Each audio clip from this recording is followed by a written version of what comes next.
Hello everyone, you are welcome on YouTube channel Learn for Knowledge. Dear students of 6th standard, today we are going to learn a new story. And today's story name is The Man Who Never Lied. Means कधीही खोटे न बोलणारा माणूस. Let's start the story. First paragraph. The one special thing about Muhammad was that he never told a lie. Mohammed विषयी एक खास गोष्ट होती ती म्हणजे तो कधीही खोटे बोलत नसे. He never told a lie. तो कधीही खोटं बोलत नसायचा. It's not very easy to do that.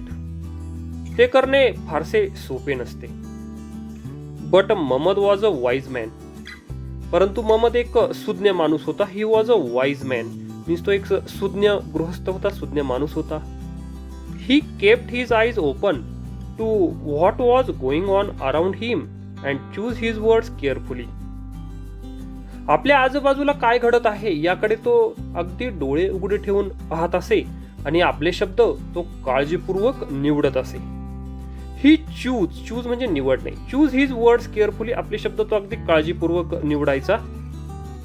He became famous as the man who never lied. आणि कधीही खोटे न बोलणारा गृहस्थ म्हणून तो प्रसिद्ध झाला. Even people who lived 20 days away knew about him. अगदी 20 दिवस चालत जावे लागेल इतक्या दूर अंतरावर असणाऱ्या लोकांनाही त्याच्याविषयी माहिती झालेली होती की मोहम्मद कधीही खोटं बोलत नाही. Now next. When people told the king about Muhammad, the king was not ready to believe it. लोकांनी जेव्हा राजाला मोहम्मद विषयी सांगितले तेव्हा राजा त्यावर विश्वास ठेवायला तयार नव्हता. The king was not ready to believe it. Believe means विश्वास ठेवणे. राजा त्यावरती विश्वास ठेवायला तयार नव्हता. Bring this man to me, he said. आणि राजा म्हटला, या माणसाला माझ्याकडे घेऊन या. So Mohammed was brought before the king. आणि म्हणून मोहम्मदला त्या राजाच्या समोर आणण्यात आले. ब्रिंग म्हणजे आणणे आणि ब्रॉट म्हणजे आणले. त्या मोहम्मदला राजाच्या समोर आणले गेले. Mohammed, is it true that you never tell a lie. Mohammed, तू कधीही खोटे बोलत नाहीस. हे खरे आहे का? असं त्या किंगनं राजानं त्या मोहम्मदला विचारलं. Yes your majesty. होय Maharaj.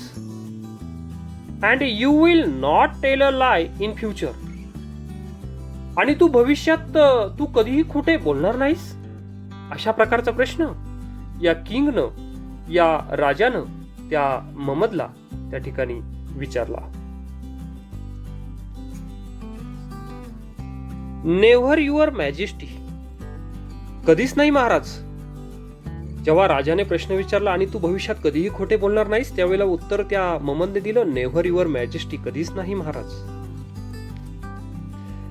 The king looked at Mohammed thoughtfully. राजाने मोहम्मदकडे विचारपूर्वक पाहिले. थॉटफुली मीन्स विचारपूर्वक. त्या किंगनं, त्या राजानं त्या मोहम्मदकडे अगदी विचारपूर्वक बघितले. Be careful. काळजी घे.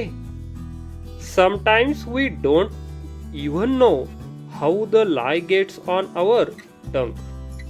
काही वेळा खोटे आपल्या जिभेवर कधी येते ते समजतही नाही. त्यामुळे तू काळजी घे. Some days passed. काही दिवस निघून गेले. The king called Mohammed again. राजाने मोहम्मदला पुन्हा बोलवले. When Muhammad came, the king was just coming out of his palace. आणि मोहम्मद आला तेव्हा राजा त्याच्या राजवाड्यातून नुकताच बाहेर येत होता. पॅलेस मीन्स राजवाडा. राजा आपल्या राजवाड्यातून बाहेर येत होता. There were many people around him. आणि या राजाच्या अवतीभोवती आजूबाजूला अनेक लोक होते. He was going on a hunt. आणि राजा जो आहे तर तो हंट म्हणजे शिकारीसाठी चालला होता. आता पुढे बघा, next paragraph. The king called Mamad over to him. राजाने ममदला आपल्याकडे बोलावले. Mamad, I am going on a hunt and then to my summer palace.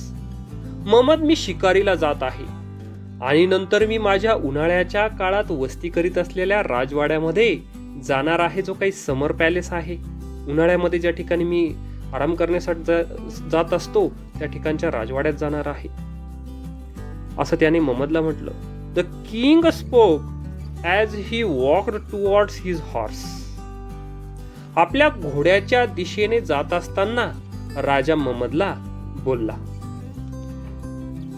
He held the horse mane and put his left foot in the stirrup. आणि राजा जो आहे त्या राजाने घोड्याची आयाळ जी आहे, मेन म्हणजे आयाळ जी आहे, तर ती आपल्या हातामध्ये धरली आणि त्याने आपले डावे पाऊल जे आहे तर ते स्टिरअप म्हणजे जे काही रिकीप जी आहे घोड्याची त्यावरती तो डावा पाय जो आहे तर तो ठेवला. Then he turn to the Mamad and said. त्यानंतर तो ममदकडे वळला आणि म्हणाला, now run to the summer palace. आता तू उन्हाळ्याच्या राजवाड्याकडे धावत जा, पळत जा. And tell the queen to prepare a big feast for me and my people including you hurry. आणि त्याने सांगितलं, तू तिकडे धावत जा आणि राणीला माझ्याकरिता आणि माझ्या माणसांकरिता मोठी मेजवानी तयार करायला सांग. अगदी तुझ्यासह घाई कर, त्वरा कर. हरी म्हणजे त्वरा करणे, घाई करणे. अशा प्रकारचा निरोप त्याने राणीला सांगण्यास सांगितलं. Mamad turn around and hurry to the summer palace. Mamad वळला, त्याने वळसा घेतला आणि झपाट्याने तो उन्हाळ्याच्या राजवाड्याकडे निघाला. When he left the king began to laugh. आणि तो निघून गेला त्यावेळेला राजा जो आहे तर तो लाफिंग म्हणजे त्याने हसायला सुरुवात केली. I am not going anywhere today. आज मी कुठेही जाणार नाही असं राजा म्हणू लागला. Just wait till Mamad tells lie to the queen. Mamad राणीला हे असत्य सांगेपर्यंत जरा वाट पाहतो. Just wait till Mamad tells this lie to the queen. Mamad राणीला हे असत्य सांगेपर्यंत मी जरा आता वाट बघतो. The next day the king went to this summer palace. दुसऱ्या दिवशी राजा त्याच्या उन्हाळ्याच्या राजवाड्यात गेला. Did Mamad tell you to prepare a feast for me yesterday? It was a lie. आणि राजा राजवाड्यात गेल्यानंतर त्या राणीला म्हटला, ममदने काल तुला माझ्याकरता फीस्ट म्हणजे मेजवानी तयार करायला सांगितले का? ते खोटे होते. इट वॉज अ लाय. ते खोटे होते असा हा किंग, हा राजा त्या क्वीनला म्हटला. Mamad gave me your message yesterday. The queen answered. राणीने उत्तर दिलं, Mamad gave me your message yesterday. ममदने काल मला तुमचा संदेश दिला, मेसेज दिला. The queen answered. राणीने उत्तर दिले. Mamad said, maybe the king will come here by noon, maybe he won't.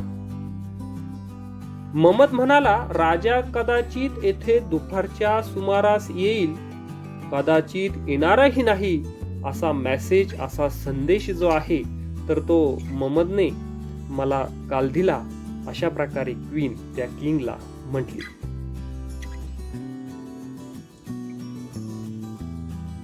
And what does that mean? Tail me for sure. I told Mumad, but Mumad said, I can tell you for sure. And what does that mean? त्याचा अर्थ काय होतो? Tell me for sure. मला खात्रीपूर्वक सांग.